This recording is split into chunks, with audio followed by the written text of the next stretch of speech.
പട്ടുപാവാടായിട്ട് skating ചെയ്ത് like difference ഒന്നും feel ചെയ്തിട്ടില്ല. ഞാൻ നോർമൽ സ്കേറ്റിന് പോലെയായിരുന്നു.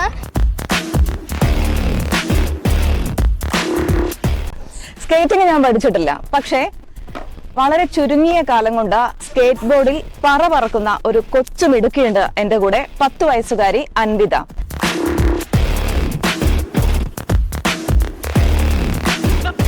സ്കേറ്റിംഗ് ചെയ്യുമ്പോൾ പേടിയുണ്ടോ? ഇല്ല, പേടിയില്ല. എന്തൊക്കെ സമ്മാനങ്ങളാണ് കിട്ടിയിട്ടുള്ളത് അൻവിക്ക്? എനിക്ക് സ്റ്റേറ്റ് കോമ്പറ്റീഷനിൽ പാർക്കിലും സ്ട്രീറ്റിലും 2 സിൽവർ കിട്ടി. 2023 അൻവിതയ്ക്ക് ആദ്യമായിട്ടൊരു സ്കേറ്റ് ബോർഡ് കിട്ടുന്നത്. അൻവിതയുടെ അമ്മയുടെ സഹോദരനാണ് ഒരു കൗതുകത്തിന് ആരോ ഉപയോഗിച്ച് കളഞ്ഞൊരു സ്കേറ്റ് ബോർഡ് അൻവിതയ്ക്ക് സമ്മാനിക്കുന്നത്. പക്ഷേ ആ സ്കേറ്റ് ബോർഡ് അൻവിതയുടെ കാലുകൾക്ക് വേഗം വഴങ്ങി.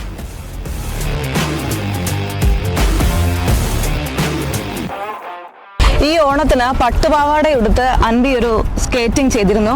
അൻവിയുടെ ഇൻസ്റ്റാ അക്കൗണ്ടിലിട്ട ആ വീഡിയോ നിരവധി പേരാണ് കണ്ടത്. എങ്ങനെയാണ് അൻവി പട്ടുപാവാടയൊക്കെ ഇട്ട് സ്കേറ്റിംഗ് ചെയ്യുന്നത്? പട്ടുപാവാടായിട്ട് സ്കേറ്റിംഗ് ചെയ്ത് ലൈക്ക് ഡിഫറൻസ് ഒന്നും ഫീൽ ചെയ്തിട്ടില്ല. ഞാൻ നോർമൽ സ്കേറ്റിന് പോലെയായിരുന്നു. ജസ്റ്റ് ഒരു സേഫ്റ്റി കിട്ട് ഹെൽമെറ്റ് ഇടാണ്ടാണ് ഞാൻ അവിടെ. എൻ്റെ അമ്മ അച്ഛനൊന്നും അത് സമ്മതിക്കാറില്ല. പക്ഷെ അവർ കാണാതെ ഞാൻ ഈ ജനറേഷൻ വെറുതെ പുറത്തേക്ക് ചെയ്യാം. ട്രിക്കൊന്നും ചെയ്യാറുണ്ടായിരുന്നില്ല. പിന്നെ പട്ടുപാവാട വെച്ചിട്ട് ലോങ് ഡ്രസ് ഇട്ടത് മാത്രമേ ഒരു ഡിഫറൻസ് ഉണ്ടായിരുന്നു. എല്ലാവരും ഒത്തിരി പേര് ആ വീഡിയോ കണ്ടു. അപ്പോൾ അൻവിയുടെ എന്താ പറഞ്ഞേ വീഡിയോ കണ്ടിട്ട്? പട്ടുപാവാട കോമൻസിലൊക്കെ ആൾക്കാർ പറഞ്ഞത് നല്ല സൂപ്പറാണ്.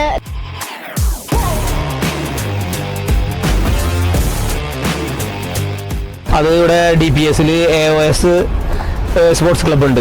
അവർ സ്കേറ്റിംഗ് ആദ്യമായിട്ട് തുടങ്ങിയതാണ്, സ്കേറ്റ് ബോർഡിങ്. അപ്പോൾ അവരെ അടുത്താണ് നമ്മൾ ആദ്യമായിട്ട് തുടങ്ങിയത്.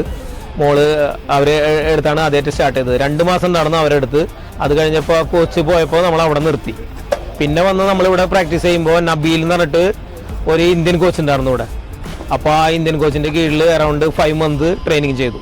But then like my mother, she gives me ideas of making lines and stuff. My father, he put so much effort and all. He brings me to the skate park to practice my tricks. Future plan ഇപ്പോൾ 63 national ഗെയിംസിൽ പങ്കെടുക്കാനാണ് നമ്മൾ നോക്കുന്നത്. അതിലിപ്പോൾ district level competition കഴിഞ്ഞു. നമ്മൾ തൃശ്ശൂർ ഡിസ്ട്രിക്റ്റാണ്. ഇനി അവൾക്ക് next month Kerala state competition ഉണ്ട്.